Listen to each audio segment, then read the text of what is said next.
Sa dami-dami ng na negosyo na available sa mundo, bakit naman direct selling or bakit network marketing yung pinasok mo? Special yung guest natin ngayon. Medyo matagal kaming hindi nagkita nito. Sobrang tagal, ilang taon din. Yeah. And matagal din hindi nag-usap. So huwag natin patagalin. Pakilala natin, syempre, si Kakulab, Mark Kenneth Carriaga. Yes! Wow, pinalakpakan sarili. So, welcome to everyone and I'm very excited na naimbitahan ako. First time ulit kaming magsasama, magko-collab. Tamang-tama yung magka-collab. So, welcome everyone. I hope this will be fruitful for all of you. Very excited ako, no? Dahil syempre may mga mapag-uusapan ngayon na baka hindi niya alam kung itatanong ko. Yes! Tinanong ko na nga kanina pero sige, let's get it on. Sino ba si Kakulab Mark Kenneth Carriaga? Ano bang ginagawa mo sa ngayon? I've been into network marketing for 30 years. So, I'm 50 years old right now. Grabe, no? Tanda ko na. Tapos, until I started my own company, I am the president and CEO of company. Then right now, aside from networking, I have my other business like sa IT naman. Mga applications. Okay? So, yun. I'm into also, may kumpanya kaming direct selling also. Tagal ka sa network marketing or direct selling? Yeah. Mga 29 and a half. 29 and a half. To be exact. Kasi nagkasama rin tayo before. No? Magkahiwalay lang.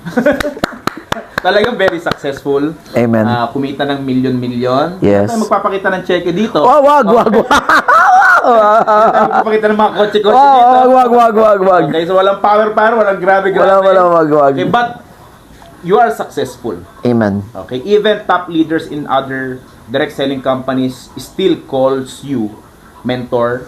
Sa tanda siguro yan, Mark.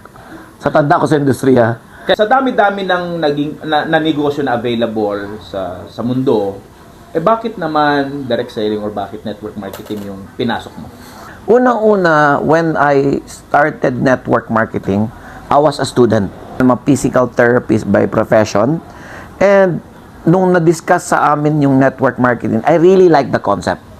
The concept of I am a nobody, so pwede mong palaguin, pwede ka magnegosyo all over the world.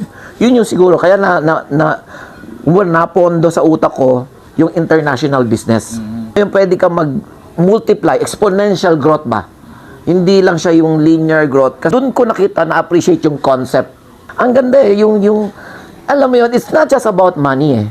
Yung growth, nandoon eh. Yung growth mo, yung personal growth, personal development, nandoon.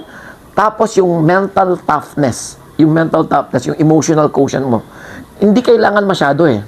Yung emotional quotient mo, tumatatag ka. And yung people skills, people pay you because of what we call people skills. So, in networking, natutunan ko rin yun. So, ang dami mo matututunan. At the same time, very low capital.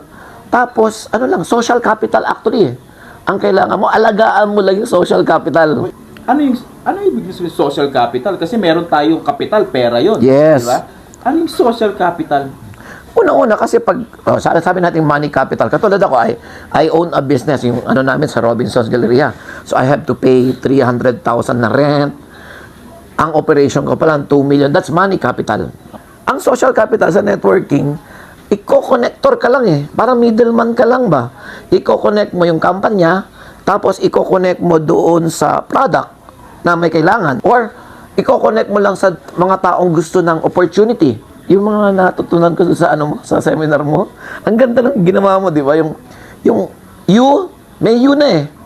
Hindi pa siguro fully polished talaga, may potential, pero tamang opportunity kasi kahit na tamang tao ka, katulad ng mga sampagita vendor, masisipag naman, matsatsaga naman, kaya lang minsan hindi nabibigyan ng tamang opportunity. We realize na kailangan ng tamang sistema.